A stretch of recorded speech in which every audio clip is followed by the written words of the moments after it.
Mas Uya, hari ini ada launching lagu. Apa sih Mas Uya? Hari ini lagu launching lagu terbaru kita. Kita ada saya, Dennis, Yonglex dan Dr. Richard. Judulnya Pala Bapak Kau. Tapi Pala Bapak Kau ini bukan sesuatu yang justru kita buat jadi sesuatu yang kasar, karena kita justru kata-kata ini jadi kita bikin halus jadi karena kita buat lagu. Gitu kan, kayak misalnya ada orang bilang gitu kan. Misalnya orang sering bilang ngatain orang dengan kata binatang, misalnya binatang anjing gitu kan. Tapi kalau anjing itu kita bikin dalam lagu, jadi malah justru kita bisa bikinnya jadi sebuah karya. Aku punya anjing kecil, kan jadi nggak kasar, ya kan? Kurang lebih seperti itu. Nah, tapi lagu Pala Bapak Kau ini sebetulnya adalah sebuah lagu, sebuah kritik sosial, sebuah kritik bukan buat satu orang kok, buat fenomena yang terjadi di masyarakat untuk orang-orang yang memiliki sifat-sifat seperti dalam lirik lagu. Jadi emang ini kritik sosial kan buat umum gitu ya. Sifat-sifat Maksudnya lagunya kenapa seperti berempat apa? nih, Mas Uya? Kenapa? Kenapa berempat dan kenapa orang-orang Iya. itu gitu maksudnya? Karena Dennis ini kan lagi seneng nyanyi. Dr. Richard juga kemarin sempet buatin single dong, yuk kita coba di sini dulu. Kalau Yonglex sudah jelas dia raja terakhir rap di Indonesia ya. Jadi udah menggandeng Yonglex tuh. Yonglex juga pas gue dengerin lagunya dia seneng banget. Jadi kayak ini nggak tahu kenapa feeling gue lagu ini bisa booming banget sih. Yang punya ide utamanya siapa, Mas Uya? Saya yang buat lagu, notasinya semua dan liriknya saya juga, tapi pas bagian Yonglex dia nulis sendiri gitu. Ini artinya ini ya, lu punya kerinduan untuk mengobati rasa dulu yang pernah lu. Iyalah, dulu kan gue di Tofu, bisa dibilang Tofu itu kan dulu adalah sebuah grup yang mengangkat nama gue. Dan bisa dibilang Tofu itu juga orang banyak ketahuan sekarang Uya, apa sih Uya, si raja gimmick, raja settingan, si alay gitu kan. Orang nggak tahu kalau dulu gue musisi hebat gitu kan dulu. Nah sekarang gue masih memperlihatkan lah sedikit sisa-sisa zaman dulunya gitu ya. Lagu dengan buat lagu gitu seperti ini, dan ini pengen membuktikan juga kan, ada orang yang bilang katanya Uya bukan artis. Siapa tahu dengan lagu ini saya bisa dianggap jadi artis. Karena tadi saya sempat pikir mau pindah ke Thailand jadi artis Thailand. Kalau di Indonesia nggak diakuin, cuman kalau sampai lagu ini saya diakuin jadi artis, saya nggak jadi pindah ke Thailand lah. Emang siapa Mas Uya yang nggak ngakuin? Ada beberapa orang yang nggak ngakuin saya artis sih, tapi cuma 2 orang sih. Iya. Kenapa? Oh, proses lagunya cepet banget. Lagunya singkat gitu, karena ini kan namanya kritik sosial, jadi buat liriknya pun nggak susah, karena emang benar-benar hal apa yang sudah terjadi di sekitar kita, kayak fenomena orang yang suka flexing, suka pamer, tapi sebetulnya dia tidak seperti itu, gitu kan? Dan adalah fenomena orang yang suka menyombongkan dirinya, tapi sebetulnya kesombongan itu adalah bagian dari ketidakpercayaan diri orang tersebut. Kan banyak kan fenomena kayak begini kan? Ada lagi fenomena orang yang selalu bilang tidak suka orang yang sombong gitu kan? Saya tidak suka kesombongan, tapi habis itu dia nyombong. Nah itu fenomena ini kan terjadi banyak di masyarakat kita. Fenomena orang yang suka flexing ternyata barang-barangnya palsu. Nah itu fenomena seperti itu. Adalah fenomena lagi orang yang suka berkoar-koar, suka mengancam-ancam orang untuk menakut-nakuti orang. Itu fenomena seperti itulah terjadi. Jadi itu gue tulis dalam lagu. Berapa lama Mas Uya lagunya? Kesulitannya Dennis nih waktu lagu Tuti dulu sulit banget, karena kita rekaman dari sore sampai jam 4 pagi. Tapi untuk lagu ini Dennis cepet banget. Jadi dia udah udah beradaptasi. Yonglex, Dr. Richard kita bilang ini bisa nyanyi nggak? Karena rap, Dr. Richard bisa nyanyi, tapi nge-rap tuh kan agak susah kan. Ketemu Hotman Paris, gitu kayak gitu. Itu ada liriknya kan. Itu dia berdua Dennis nyanyinya. Nah itu kan saya pikir wah ini bisa nggak nih, karena nggak butuh skill untuk nyanyi seperti itu kan, nyanyi rap seperti itu. Ternyata bisa. Nah Yonglex ini yang luar biasa sih. Yonglex sudah saya buatin lirik, tapi dibilang ini bagian ini gue merubah-rubah. Jadi dia paling terakhir rekamannya, dan dia nulis di studio. Liriknya dirubah, rekaman jadi. Dan ini semua udah kelar jam nggak sampai jam 12 malam udah kelar. Yonglex lanjutin sampai jam 2 pagi. Nah melihat Dennis nyanyi, maaf nih kan dia kan agak begitu ya, soalnya itu gimana tuh ya? Dennis kan orang bilang kata kalau ngomong kayak mercon kan.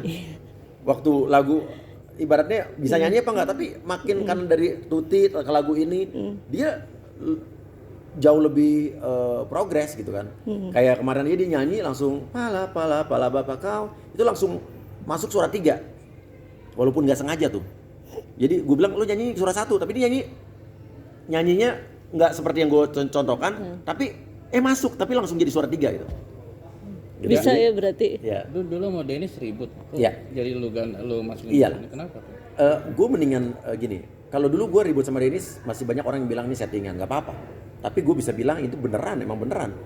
Tapi kan ibaratnya mendingan dulu lo ribut, kita jadi tahu apa yang kita tidak suka masing-masing. Tapi sekarang jadi akrab, jadi teman. Dan yang akhir membuat kita jadi pertemanan kita ini kan adalah kita sama-sama ditipu kan. Kita sama-sama menghadapi orang-orang yang sama. Jadi kita bersatu. Nah menurut gue itu lebih kuat. Gue mendingan begitulah. Orang yang dulu kita ribut-ribut tapi sekarang jadi teman, tapi sekarang kita apa adanya dibanding orang yang sok-sok jadi teman kita tapi di belakangnya ngomongin kita. Orang-orang munafik banyak. Nah orang-orang munafik itu juga ada termasuk dalam lirik lagu gue untuk sindiran-sindiran untuk orang-orang yang munafik. Berarti sindiran itu ditujukan ke siapa? Termasuk ke Medi Nazin juga nggak, yang orang-orang yang apa tadi? Sindiran ini, kritik sosial ini adalah buat orang-orang, nggak bukan buat satu orang. Jangan GR, jangan sampai ada orang yang baper nih lagu buat gua. Enggak, ini udah gua tegaskan di sini ini semuanya ya sebelum lagu ini tayang. Dari dulu juga waktu gua buat video klip udah buat bahwa ini lagu ditujukan untuk semua orang-orang yang merasa memiliki sifat seperti ini. Itu kalau nanti ada yang merasa, oh berarti sifat lo kayak begitu dong. Mau ya, ini Iya. berkaitan dengan kasus-kasus yang terjadi, jadinya muncullah ide-ide ini seperti Iya. itu. Bagaimana saya? Gini, karena lagu gini, mungkin banyak orang-orang yang belum terbiasa sama namanya diss track, lagu buat ngedis. Kayak ibaratnya kalau di dalam dunia lawak tuh ngerosting. Nah di luar negeri di Amerika tuh lagu ngedis tuh presiden aja dia atau pejabat artis itu di luar negeri bisa didis pakai lagu loh, dan tidak boleh ada yang marah karena di situ kan adalah sebuah bentuk kritikan, iya kan, untuk orang berubah menjadi lebih baik. Dan ini kita biasakanlah bahwa gue memberi contoh pada anak-anak gue, pada orang-orang bahwa saat kita ingin membalas seseorang, saat kita dizolimi oleh orang lain, kita balaslah dengan karya. Jadi itu lebih positif kan. Jadi itu jangan balas lagi dengan gue mengajarkan anak-anak gue, ini contoh buat anak-anak gue. Suatu saat nanti lo misal bermasalah sama orang, jangan lo balas lagi dengan marah-marah. Misal ada orang maki-maki kita, jangan lagi kita marah-marahin orang. Hei dasar lu, hei apa kamu? Oh, sampai uratnya keluar, itu kan malu-maluin. Saya bilang sama anak-anak saya, kalau papa melakukan itu di depan publik, nanti yang malu adalah siapa? Anak-anak. Ya Cinta, ya Nino, ya cucu-cucu. Karena ini jejak digital nggak akan hilang. Karena janganlah kamu menampilkan sebuah kemarahan, emosi yang luar biasa di depan publik yang akan menjatuhkan diri kita sendiri ataupun harkat martabat keluarga sendiri. Itu malu-maluin. Dan intinya saya mengajarkan anak-anak, saat kamu emosi, saat kamu marah-marah, disitulah akal sehat kita, logika kita mulai hilang. Kita akan ngomong mulai ngelantur dan akhirnya akan mulai offside. Ya akhirnya omongan-omongan kita akan jadi bumerang buat kita sendiri. Kan contohnya banyak nih kan. Lagi marah-marah akhirnya banyak kepleset-pleset kata-katanya, akhirnya jadi blunder gitu kan. Jadi ini sebenarnya pelajaran juga buat kita semua, buat anak-anak saya juga, bahwa kita jangan jadi orang yang seperti itu. Maksudnya mungkin ada lagu khusus juga nggak buat, maaf sebelumnya, buat Uya sama Natal yang sedang ramai diperbincangkan. Sebagai seorang sahabat punya pemikiran dan ide nggak tentang mereka berdua? Natali dengan siapa nih? Sule. Oh enggak. Cuman kalau gini, karena Natali kan emang keponakannya Astrid. Natali itu saya kenal dari di SMA, maksud kita dari zaman di SMA gitu ya. Dan Natali itu sempat saya mau produserin zaman dulu, tapi nggak jadi gitu kan. Jadi kalau untuk lagu sih nanti ibaratnya udah biar masalah selesai dulu, nanti saya sih punya banyak stok lagu kan. Tapi saya punya lagu judulnya Tak Dapat Kumiliki itu. Nggak tahu dia mau nyanyi itu apa enggak. Kalau enggak saya kasih buat Astrid gitu kan. Iya. Tapi ya kalau buat Astrid kan dia bisa memiliki gua, masa nggak cocok. Melihat kemarin juga sempat dibikin lagu yang kayak curahan hati Natali tentang rumah tangganya. Oh, enggak gini lah, Natali itu kan penyanyi, emang basicnya penyanyi, orang banyak yang nggak tahu, di suaranya tuh bagus loh, bukan cuma sekedar bisa nyanyi, bukan sekedar bagus banget.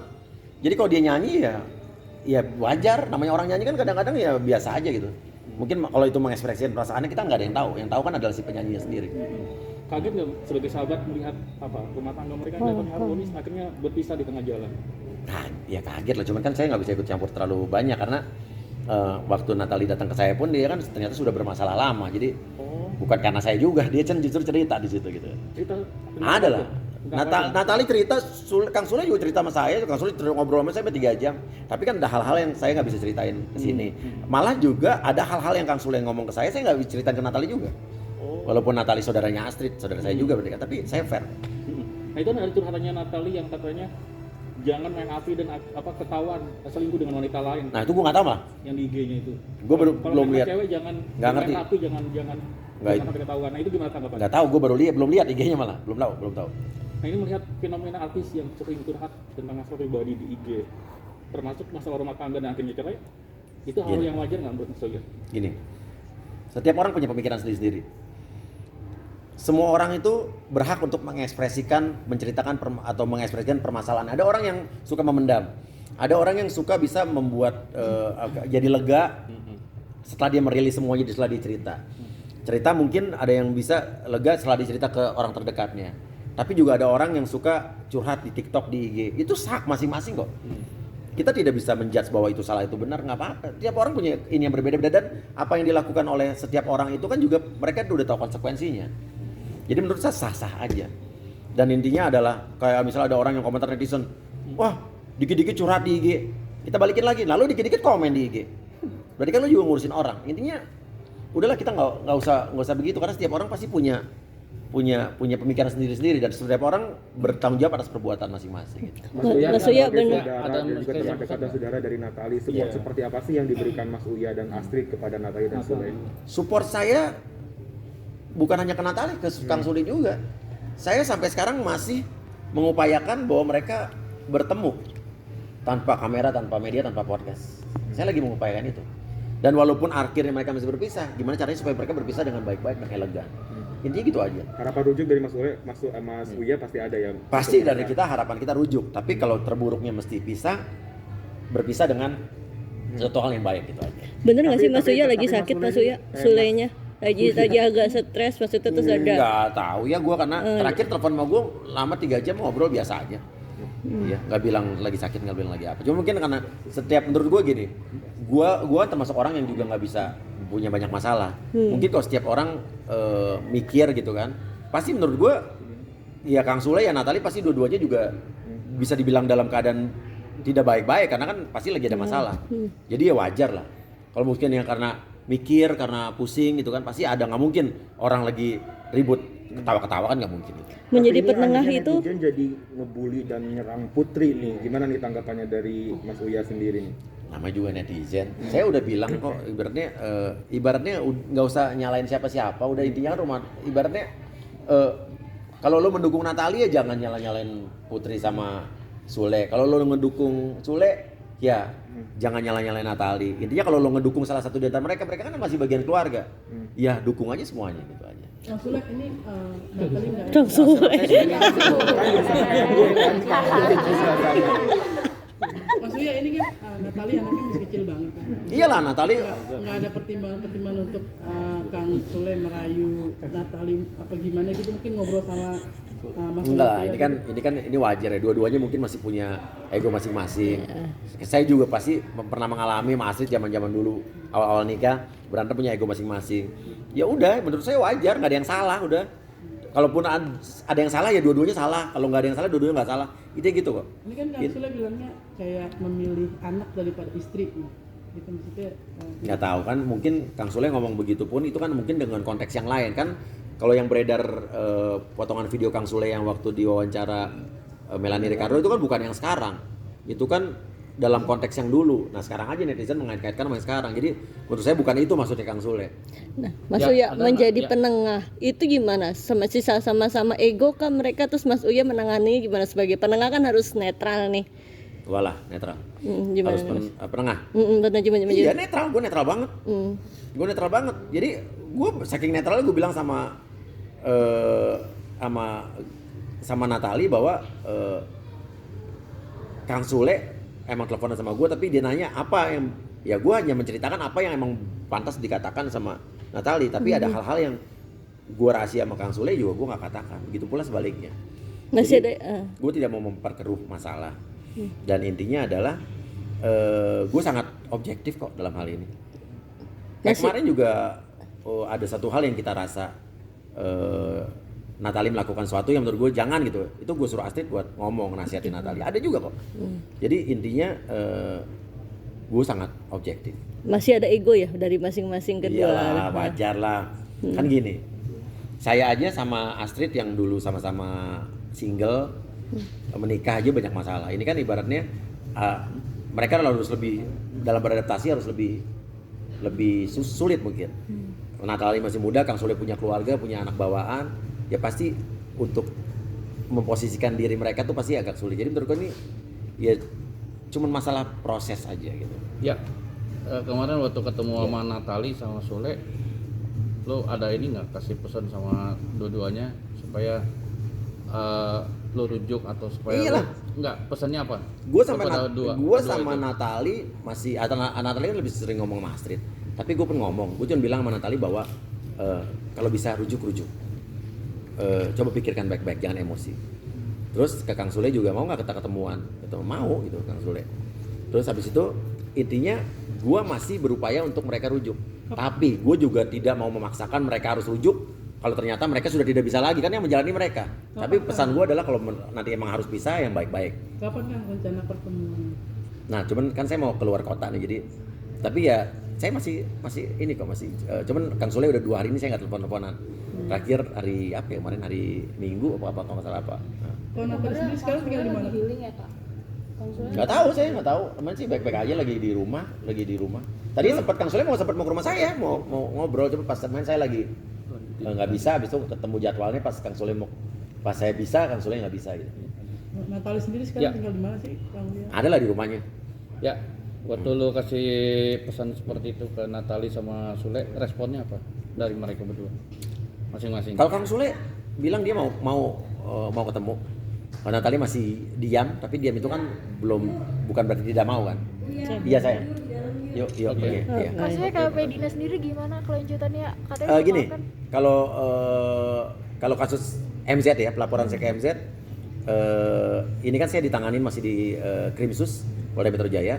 Kemarin sempat pengacaranya bilang bahwa saya yakin kasus Uya tidak jalan. Ya nggak apa-apa, saya bukan siapa-siapa. Karena kan saya juga nggak bisa mengintervensi polisi. Ya kan, benar nggak sih? Saya mau masalah jalan nggak jalan kan tergantung polisi. Jadi ya saya ikuti aturan saja.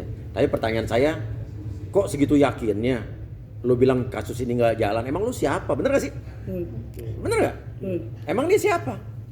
Polisi aja sampai sekarang masih dalam jalan proses sudah bisa dibilang saya yakin kasus Uya nggak jalan. Hah? Maksudnya yang dilaporkan di itu gimana, Mas? Kenapa? Iya, di daerah itu gimana? Yang Sumut. gue dilaporkan di Polda Sumut, ya gue juga sebagai warga negara yang baik ya gue masih ikutin aturan. Intinya adalah kan setiap masyarakat, setiap orang tuh berhak untuk melaporkan, berhak untuk bikin LP. Tapi LP itu diterima apa enggak itu tergantung bukti-buktinya. LP itu jalan apa tidak juga tergantung polisi nanti melihat bukti ini kuat apa enggak, cukup bukti apa enggak, memenuhi unsur apa enggak. Dan saya rasa polisi Indonesia juga profesional, presisi. Dia akan menjalankan kasus yang dianggap memang ini memenuhi unsur. Nggak mungkin diada-adain. Polisi kan juga pasti punya tanggung jawab ke masyarakat juga. Mas, dengan ditangkapnya MZ ini, Iya, saya.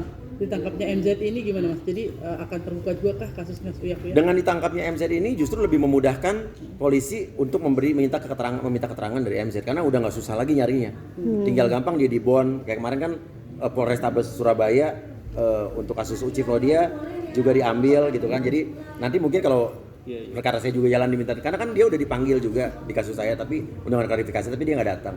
Mungkin nanti kalau udah undangan lain sebagainya saya kan nggak begitu ngerti. Dia jadi gampang udah satu area gitu loh. Oke.